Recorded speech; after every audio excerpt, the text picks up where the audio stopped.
Hello guys, അപ്പോൾ എല്ലാവർക്കും നമ്മുടെ യൂട്യൂബ് ചാനലിലോട്ട് വീണ്ടും സ്വാഗതം. അപ്പോൾ ഇന്നത്തെ ഒരു വീഡിയോ എന്ന് വെച്ചാൽ ഇന്നാണ് നമ്മുടെ സ്കൂൾ ടൂറിൻ്റെ ഡേ 1. ഫസ്റ്റ് ഡെസ്റ്റിനേഷൻ എന്ന് പറയുമ്പോൾ വാഗമണ്ണാണ്. അങ്ങനെ രാവിലെ നേരത്തേക്ക് എണീറ്റ് ഫ്രഷൊക്കെ ആയിട്ട് ബാഗൊക്കെ എടുത്ത് എല്ലാം സെറ്റായിട്ട് അച്ഛൻ്റെ കൂടെ പോവാണ്. രാവിലെ ആയതുകൊണ്ട് അത്യാവശ്യം തണുപ്പൊക്കെ ഉണ്ടായിരുന്നു. പിന്നെ റോഡിലൊന്നും ആരും ഇല്ലായിരുന്നു, നല്ല രസം ഉണ്ടായിരുന്നു. അങ്ങനെ ഞങ്ങൾ ഒരു 3:30 ആയിരുന്നു, ഒരു 3:30 അല്ല, ഒരു 3 മണിയൊക്കെ ആയപ്പോൾ എത്തി. നയനയാണെങ്കിൽ 3:30 വന്നത്. അങ്ങനെ കുറച്ച് നേരം കഴിഞ്ഞ് ഒരു 3:30 കഴിഞ്ഞപ്പോഴാണ് ബസ് വന്നത്. അങ്ങനെ ബസ്സെല്ലാം വന്ന് നമ്മൾ ലഗേജ് എല്ലാം നമ്മൾ ബാഗിൽ ഡിക്കിക്കകത്ത് വെച്ച് നമുക്ക് ആവശ്യമായിട്ടുള്ള ലഗേജ്, അത് സ്നാക്സും പിന്നെ ഒരു കുഞ്ഞ് ലഗേജും ഹാൻഡ് ബാഗ് മാത്രം ഞങ്ങൾ അകത്തെടുത്തോളൂ. അതൊക്കെ എടുത്ത് ബാക്കി എല്ലാവരും ബസ്സിലൊക്കെ കയറി. ഞങ്ങളിങ്ങനെ ബസ് സ്റ്റാർട്ട് ചെയ്യാൻ വേണ്ടി ഇങ്ങനെ കാത്തിരിക്കുമായിരുന്നു. പിന്നെ നിങ്ങളുടെ സ്കൂൾ ടൂറൊക്കെ കഴിഞ്ഞോ ഇല്ലേ എന്ന് കമൻറ്റ് ചെയ്യുക, എവിടെയാണ് പോയതെന്ന് കമൻറ്റ് ചെയ്യുക. അങ്ങനെ ബസ്സൊക്കെ സ്റ്റാർട്ട് ചെയ്തു. അപ്പോൾ ഞങ്ങൾ സ്റ്റാർട്ട് ചെയ്തതിൻ്റെ ഒരു എക്സൈറ്റ്മെൻറ്റാണ് കാണിച്ചത്.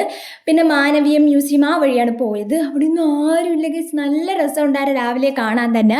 അങ്ങനെ പാട്ടൊക്കെ ഇട്ടു. പിന്നെ നമ്മൾ പാട്ടിട്ട് കഴിഞ്ഞാൽ ആസ് യൂഷ്വൽ നമ്മൾ ഓണാവും, എല്ലാവരും ഓണായി. പിന്നെ ഭയങ്കര കാറ്റായിരുന്നു, നല്ല സ്പീഡ് പോയിക്കൊണ്ടിരിക്കുകയായിരുന്നു. അതുകൊണ്ട് നല്ല കാറ്റുണ്ടായിരുന്നു. കാറ്റെന്ന് വെച്ചാൽ ഭയങ്കര നമ്മുടെ ചെവിക്ക് ഇങ്ങനെ അടഞ്ഞു പോയി, എൻ്റെ ചെവി അടഞ്ഞു പോയി. പിന്നെ ഞാൻ കുറച്ച് കഴിഞ്ഞിട്ട് മറ്റേ ഹിയർ ക്യാപ്പ് എടുത്ത് വെച്ചു. പിന്നെ എല്ലാവരും ഓണായി. പിന്നെ ഞാൻ കുറച്ച് കഴിഞ്ഞിട്ട് കിടന്ന് ഉറങ്ങി. അപ്പോഴേക്കും ഏകദേശം നമ്മൾ ഏതൊരു സ്ഥലത്തെത്തി. സ്ഥലം എനിക്ക് അറിഞ്ഞൂടാ. പക്ഷേ ഗായ്സ് ഇങ്ങനെ ഉറക്കം എണീറ്റപ്പോൾ കണ്ടേന്ന് വെച്ചാൽ ഫുൾ മൂടൽ മഞ്ഞും ഫുൾ ഇങ്ങനെ ലൈക്ക് മരങ്ങൾ, ചെടികൾ മരങ്ങൾ, ഇതൊക്കെ മാത്രമേ ഉണ്ടായിരുന്നുള്ളൂ. പിന്നെ നമ്മൾ വിശപ്പിൻ്റെ വിളി വന്നു. അങ്ങനെ ഞങ്ങൾ രാവിലെ കൊണ്ടുപോയ ഫുഡ് കഴിച്ചു. നമ്മൾ ദോശ കൊണ്ടുപോയി, അവൾ ബ്രെഡാണ് കൊണ്ടുവന്നത്, അത് കഴിച്ചു. പിന്നെ മുന്തിരി അതൊക്കെ ഉണ്ടായിരുന്നു, അതൊക്കെ കഴിച്ചു. പിന്നെ പതുക്കെ നമ്മൾ സ്നാക്സും അങ്ങനത്തെയൊക്കെ കഴിക്കാൻ തുടങ്ങി. ചുറ്റും നല്ല രസമുണ്ടായിരുന്നു, നല്ല മൂടൽ മഞ്ഞും നല്ല രസമുണ്ടായിരുന്നു. ഫുൾ ഇങ്ങനെ കാടും മലയും അങ്ങനത്തെയൊക്കെ ഒരു ഇതായിരുന്നു. പിന്നെ ഇങ്ങനെ നമ്മൾ ശബരിമല ആ ഒരു പമ്പയുടെ ആ ഒരു ഏതൊരു സ്ഥലം വഴിയാണ് പോയത്. കറക്റ്റ് ആ സ്ഥലം ഞാൻ ഓർക്കണില്ല, കാരണം ടൂറെല്ലാം കഴിഞ്ഞിട്ടാണ് ഈ വോയിസ് ഓവറൊക്കെ ചെയ്യണം, അതുകൊണ്ട്. അപ്പം അതുവഴിയൊക്കെയാണ് പോയത്. അപ്പോൾ കുറേ അയ്യപ്പന്മാരെയൊക്കെ കാണാൻ പറ്റി. പിന്നെ കാണും, നിങ്ങൾക്ക് കാണുമ്പോൾ തന്നെ അറിയാം ഫുൾ മൂടൽ മഞ്ഞാണ്. ഞാൻ ഫസ്റ്റ് ടൈമാണ് ഇത്രയും ഫോഗി ഒരു മൂടൽ മഞ്ഞ് കാണുന്നത് ഇത്ര അടുത്തായിട്ട്. നല്ല രസമുണ്ടായിരുന്നു.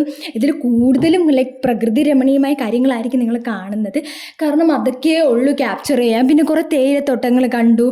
ഫുൾ മൂടൽമഞ്ഞിൽ തേയിലത്തോട്ടം, പ്രകൃതി രമണീയമായ സ്ഥലങ്ങൾ മാത്രമേ ഇതിനകത്ത് കൂടുതൽ കാണാൻ പറ്റുള്ളൂ. അതുകൊണ്ട് നിങ്ങളത് ക്ഷമിക്കുക. ഞാൻ ഫുൾ അതാണ് എടുത്തത്, കാരണം വേറൊന്നും എടുക്കാനില്ല. ഫുൾ ഇതൊക്കെ ഉണ്ടായിരുന്നുള്ളൂ. പക്ഷേ ട്രിപ്പ് വാസ് അടിപൊളിയായിരുന്നു. എനിക്ക് ഭയങ്കര ഇഷ്ടപ്പെട്ടു. നല്ല രസമുണ്ടായിരുന്നു. എന്ന് വെച്ചാൽ എന്തായാലും തണുപ്പായാലും സ്ഥലങ്ങളായാലും ഇത് ബസ്സിലെ വൈബായാലും എല്ലാം അടിപൊളിയായിരുന്നു. പിന്നെ നമ്മൾ സോൻപപ്പടി കഴിച്ചു. ഇത് മാംഗോ ഫ്ലേവറിൻ്റെ സോനപ്പപ്പടിയാണ്. സോനപ്പപ്പടി എന്ന് പറയും, നയന കൊണ്ടുവന്നതാണ്. അപ്പം അത് ഞങ്ങൾ അൺബോക്സിങ് ചെയ്യാൻ പോവാണ്. എൻ്റെ വൺ ഓഫ് ദ ഫേവറേറ്റ് ആണ്. അപ്പം എനിക്ക് വേണ്ടി നയന സ്പെഷ്യലായിട്ട് കൊണ്ടുവന്നത്, നയനയുടെ ഫേവറേറ്റ് ആണ്.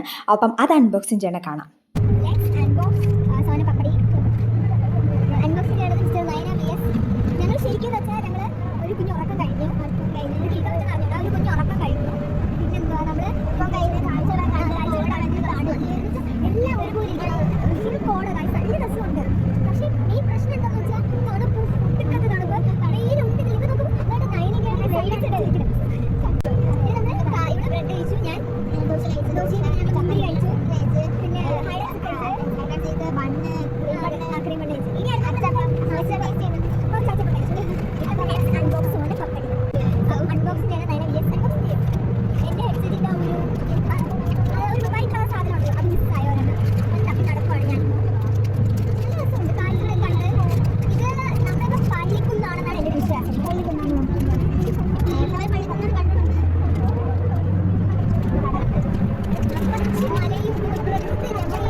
ഇനി അങ്ങോട്ട് ഇതുപോലെ കുറേ ഇങ്ങനെ ഫുൾ ഇങ്ങനെ പ്രകൃതി രമണീയമായ സ്ഥലങ്ങൾ കാണാം. അപ്പോൾ ഞാൻ അവിടെയൊക്കെ വോയിസ് ഓവർ ചെയ്യാതെ ലൈക്ക് മ്യൂസിക് ആഡ് ചെയ്യാമെന്ന് വിചാരിച്ചു.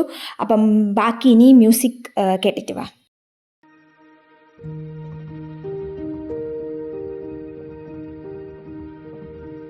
അങ്ങനെ ഞങ്ങൾ വാഗമണ്ണിൽ ഫസ്റ്റ് ഡെസ്റ്റിനേഷനിലെത്തി. ഫസ്റ്റ് ഡെസ്റ്റിനേഷൻ എന്ന് പറയുമ്പോൾ മൊട്ടക്കുന്നാണ്. അങ്ങനെ ഞങ്ങൾ അവിടെ എത്തി. ഈ മൊട്ടക്കുന്നെന്ന് പറയുമ്പം ലൈക്ക് ഒരുപാട് മലകളുള്ളൊരു സ്ഥലമാണ്. അടിപൊളിയായിരുന്നു. ഞങ്ങൾ അവിടെ നിന്ന് കുറേ നേരം ഫോട്ടോ എടുത്തു. നല്ല കാറ്റെന്ന് വെച്ചാൽ നല്ല കാറ്റ്. വെയിൽ ഉണ്ടെങ്കിലും ലൈക്ക് അത്ര നമുക്ക് വെയിൽ അറിയാൻ പറ്റത്തില്ല. ലൈക്ക് ഫുൾ കാറ്റൊക്കെ അടിച്ച് ഒരു എന്താ കാമായിട്ടുള്ളൊരു കാലാവസ്ഥയായിരുന്നു. ഫുൾ ഇങ്ങനെ എന്ന് വെച്ചാൽ ചുറ്റും ഫുൾ ഇതുപോലത്തെ കുറേ മലകളാണ്. ഞങ്ങൾ ലൈക്ക് ഒരു 2-3 മലകളിലൊക്കെ കയറി. കാരണം നമുക്ക് എല്ലാ മലകളിലും കയറാൻ ടൈമില്ല, കാരണം കുറച്ച് ടൈമേ ഉണ്ടായിരുന്നുള്ളൂ. അങ്ങനെ ഞങ്ങൾ അവിടെ കുറച്ച് നേരം പിക്നിക്കൊക്കെ വരാൻ പറ്റിയ സ്ഥലമായിട്ട് എനിക്ക് ഫീൽ ചെയ്തു. പിന്നെ ഞങ്ങൾ അവിടെ കുറച്ച് നേരം ടൈം സ്പെൻഡ് ചെയ്തു. പിന്നെ ഞങ്ങളുടെ ഫ്രണ്ട്സിനെയൊക്കെ വേറൊന്നും ചെയ്യാനില്ലാത്തതുകൊണ്ട് നമ്മളവിടെ കാഴ്ച കണ്ടുകൊണ്ടിരിക്കുന്ന സമയത്ത് നമ്മൾ കുറച്ച് നേരം ഞങ്ങളുടെ ഫ്രണ്ട്സിനെയൊക്കെ വിളിച്ചിട്ടുണ്ടായിരുന്നു. അവരുടെ അടുത്തൊക്കെ ഇങ്ങനെ നമ്മൾ ടൂർ വന്നിട്ടുണ്ടേ, ഇവിടെയാണ് എത്തുന്നത്, ഇങ്ങനത്തെ സ്ഥലങ്ങളൊക്കെ ഉണ്ട് അങ്ങനെയൊക്കെ പറഞ്ഞ് അവരൊന്ന് അസൂയപ്പെടുത്താൻ രീതിയിൽ അങ്ങനെയൊന്നല്ല, ജസ്റ്റ് ഒരു ഫണ്ടിന് നമ്മൾ വിളിച്ചിങ്ങനെ കാര്യങ്ങളൊക്കെ പറഞ്ഞു. പിന്നെ അവിടെയും ഇതുപോലത്തെ കുറേ സംഭവങ്ങൾ വാങ്ങാനുള്ളതുണ്ടായിരുന്നു, പക്ഷെ നമ്മൾ അവിടെ നിന്നൊന്നും മേടിച്ചില്ല. പിന്നെ നമ്മൾ അടുത്ത സ്ഥലം എന്ന് വെച്ചാൽ നമ്മൾ പൈൻ ഫോറസ്റ്റിൻ്റെ അങ്ങോട്ടാണ് പോയത്. അവിടെയും ഇതുപോലെ കുറേ കാഴ്ചകൾ കാണാനും പിന്നെ കുറേ ടോയ് ഷോപ്സ് ഉണ്ടായിരുന്നു. പക്ഷെ നമുക്ക് അവിടെയൊന്നും സാധനങ്ങൾ മേടിക്കാൻ അലൗഡ് അല്ലായിരുന്നു. സാധനങ്ങൾ മേടിക്കാം, പക്ഷെ ഞങ്ങളടുത്ത് മൂന്നാർ ചെന്നിട്ട് വാങ്ങാനാണ് ഞങ്ങൾക്ക് പറഞ്ഞേക്കുന്നത്. അപ്പോൾ ഞങ്ങളൊന്നും മേടിച്ചില്ലായിരുന്നു. പിന്നെ നമ്മൾ അവിടെ നിന്ന് കുറച്ച് നേരം ടൈം സ്പെൻഡ് ചെയ്തു. അതുപോലെ തന്നെ അവിടെ നിന്നാണ് നമുക്ക് ലഞ്ച് ഉണ്ടായിരുന്നത്. അവിടെ കുറേ നേരം നമ്മൾ നടന്നുകൊണ്ട് തന്നെ അവിടെ ഒരു മരം ഉണ്ടായിരുന്നു. അപ്പം മരമല്ല, ഒരു മരത്തിൻ്റെ പീസ് ഉണ്ടായിരുന്നു. അപ്പോൾ അവിടെ നമ്മൾ കുറച്ച് നേരം പോയിരുന്നു, റെസ്റ്റ് എടുത്തു. അവിടെ നമ്മൾ കുറച്ച് ഫോട്ടോസൊക്കെ എടുത്തു.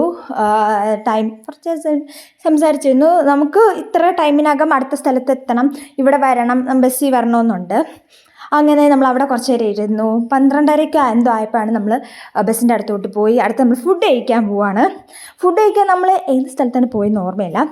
നമ്മൾ പോയപ്പം 3 ബസ്സായിട്ടാണ് ഫസ്റ്റ് ഫുഡ് കഴിക്കാൻ ലഞ്ചിന് കൊണ്ടുപോയത്. അപ്പം നമ്മുടെ ബസ് എത്തിയപ്പോൾ ഇത്തിരി വൈകിയായിരുന്നു. അപ്പം നമ്മൾ ഈ ഒരു ആമ്പൽക്കുളത്തിൻ്റെ അങ്ങോട്ട് കൊണ്ടുപോയി. പിന്നെ നമ്മൾ ഈ ഒരു റെസ്റ്റോറൻറ്റിലാണ് കഴിക്കാൻ വന്നത്. നമ്മൾക്ക് മന്തിയും ചിക്കൻ കറിയും സലാഡും അച്ചാറും ഒക്കെ ആയിരുന്നു ഉണ്ടായിരുന്നത്. ചിക്കൻ ഫ്രൈയും ഉണ്ടായിരുന്നു. അതൊക്കെ കഴിച്ച് ഞങ്ങളിതേ വൈകിട്ടല്ല, ഒരു രാത്രിയൊക്കെ ആയപ്പോൾ നമ്മൾ നമ്മുടെ ഹോട്ടലിലെത്തി. അങ്ങനെ നമ്മൾ ഹോട്ടലിൽ ചെന്നിട്ട് നമ്മൾ ഫ്രഷൊക്കെ ആയിട്ട് നമ്മൾ വേഗം ഫുഡ് കഴിക്കാൻ പോയി. ഫുഡെല്ലാം കഴിച്ച് നല്ല തണുപ്പായിട്ട് ജാക്കറ്റ് ഇട്ട് ഞാൻ കിടന്നുറങ്ങി. അപ്പോൾ ഇന്നത്തെ വീഡിയോ ഇത്രയേ ഉള്ളൂ. അടുത്തൊരു വീഡിയോ കാണാം. ബൈ.